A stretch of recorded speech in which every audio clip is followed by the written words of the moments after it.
ये बड़ी विडंबना है, बड़ा विचित्र बात है, एक बहुत बड़ी आडंबर है कि एक तरफ बेटी बचाओ बेटी पढ़ाओ की सीख दी जाती है। आप दिन प्रतिदिन स्लोगन बनाए जाते हैं, जुमले कसे जाते हैं, और एक तरफ बेटी बचाओ बेटी पढ़ाओ और दूसरी तरफ बलात्कारियों को जेल से छुड़ाओ।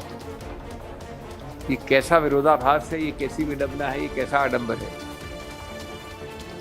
जिस प्रकार से रिहाई जल्दी दी गई है उन लोगों को जो अभियुक्त नहीं है, एक्यूज नहीं है, जो दोषी ठहरा चुके हैं कोर्ट कचहरी द्वारा, अपील्स के बाद अंतिम निर्णय द्वारा उनको रिहा किया गया है। ये एक ऐसा काला धब्बा है जो इस सरकार, प्रदेश सरकार और केंद्र सरकार से कभी नहीं धुल सकता।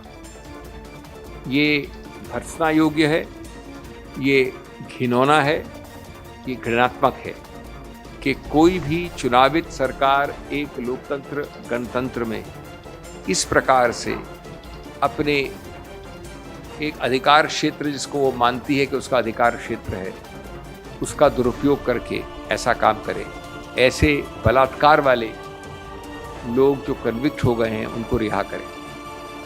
ये हम आज इसलिए आपके समक्ष आए हैं क्योंकि 2 दिन पहले कोर्ट के कई आदेशों के बाद जो हलफनामा केंद्र सरकार ने, अब मैं केंद्र सरकार की बात कर रहा हूं, दायर किया है उच्चतम न्यायालय में, उसमें बड़ा स्पष्ट पहली बार ये कहा है कि हमने यानी मोदी सरकार ने ये सहमति, ये हामी भरी है कि इन लोगों को जो एक सामूहिक बलात्कार के विषय में कन्विक्टेड हैं, अभियुक्त नहीं मैं दोहरा रहा हूँ, जिसमें 3-3.5 वर्ष की आयु के बच्चे मारे गए हैं, गर्भवती महिलाओं पे आघात हुआ है, उनको हम रिहा कर रहे हैं। इसकी सहमति, इसकी अनुमति, इसका कंकरेंस, इसकी हामी केंद्र सरकार ने दी है। ये आप जानते हैं कि ये रिहाई ये भी अपना एक विडंबना है।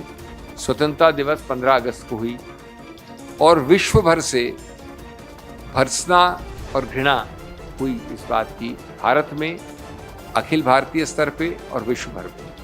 लेकिन पिछले 2-3 महीनों से बिल्कुल चुप्पी साधी है मोदी सरकार इस विषय में, और ये कभी नहीं कहा कि केंद्र सरकार ने इसकी अनुमति और हामी दी।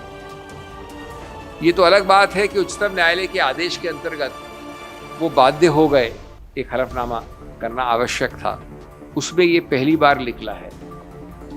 इसका मतलब है इसको छुपाने का, इसको लुकाने का और छुपाने का प्रयत्न किया गया है, ढांकने का। दूसरा पहलू, इन्हीं हलफनामों से और इन्हीं कागजात से ये अब अवगत होता है कि सीबीआई जो मुख्य प्राथमिक प्रोसिक्यूटिंग संस्था है, और आप जानते हैं प्रोसिक्यूटिंग संस्था का अहम रोल होता है, वो सबसे ज़्यादा समझती है केस को, सबसे ज़्यादा नियंत्रित वही करती है केस को कानून के द्वारा हमारे सिस्टम में। वो प्रोसिक्यूटिंग एजेंसी सीबीआई ने इसका विरोध किया, ये भी खुलासा अब हुआ पहली बार। तीसरा, जैसा आपको बताया नहीं क्या 15 अगस्त के पहले, तीसरा इसका भी खुलासा अब पहली बार हुआ है कि जो स्पेशल जज जो ऐसे मामलों की ट्रायल करते हैं, सुनवाई करते हैं, तथ्यों को लेते हैं, क्रॉस एग्जामिनेशन करते हैं, उन जज ने भी इसका विरोध किया। ये सब चीज़ें आपसे अभी हलफनामे तक छुपाई गई हैं। काले करतूतों को छुपाने का प्रयत्न मोदी सरकार ने किया है। ये दुर्भाग्य की बात है, भर्त्सना की बात है कि इसके पीछे एक और सिर्फ एक उद्देश्य था, काला उद्देश्य, एक बड़ा नंगा राजनीतिक उद्देश्य।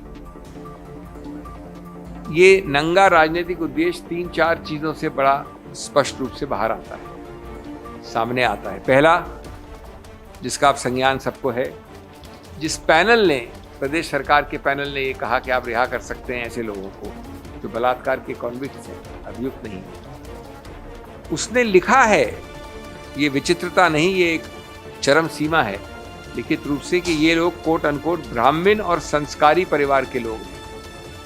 ऐसे शब्द बलात्कारी कॉन्विक्ट के लिए इस्तेमाल करना और फिर लिखा है कि शायद ये कोट अनकोट इंटेंशनली फ्रेम्ड है, जानबूझकर इनको फ्रेम किया गया, इसकी संभावना है। अरे भाई, इसकी संभावना है तो क्या आप भूल गए कि कोर्ट कचहरी में और अपील में उसके बाद इनको कन्विक्ट किया गया है ट्रायल के बाद। Intentionally framed, may have been intentionally framed, ये कहां से आ गया? दूसरा पहलू क्या आप सबके साथ ये करते हैं कि ऐसे बलात्कारी जो 10-14 साल बिता चुके हैं, उनके तुरंत निकलते ही उनकी आवभगत हो रही है, उनको जो अंग्रेजी में कहते हैं फेलिसिटेशन समारोह हो रहे हैं, उनको हीरोज की तरह स्वागत किया जा रहा है। और उसके बाद जब ये प्रश्न उठा तो मीडिया में कई उन लोगों ने जो सीधा संबंध रखते हैं सत्तारूढ़ पार्टी से, प्रदेश में भी और केंद्र में भी, उन्होंने इसका समर्थन किया, अपने आप को सही बताने का प्रयत्न किया। तीसरा, ये महत्वपूर्ण है, कोई प्रयत्न नहीं किया गया है कि इतने सारे लोग थे, 5, 7, 10 लोग, उनको अलग अलग रूप से कि इस व्यक्ति को क्यों छोड़ें, इसकी गलती ये है या ये गलती नहीं है, या इस महिला को क्यों छोड़ें, इसकी गलती नहीं है इस कारण से, या इस व्यक्ति को क्यों छोड़ें, यानी व्यक्ति विशेष विश्लेषण का प्रयत्न भी नहीं किया। एक सामूहिक रूप से आम आदेश दे दिया कि इन सबको छोड़ दिया जाए। अरे भाई, सामूहिक रूप से आम आदेश देने का मतलब है कि आपने अपना दिमाग लगाया नहीं व्यक्ति विशेष केसेस में। इनके कारण छूटने के या नहीं छूटने के मेरे से अलग होंगे, और मेरे कारण छूटने नहीं छूटने से इस महिला के आगे से फर्क होंगे।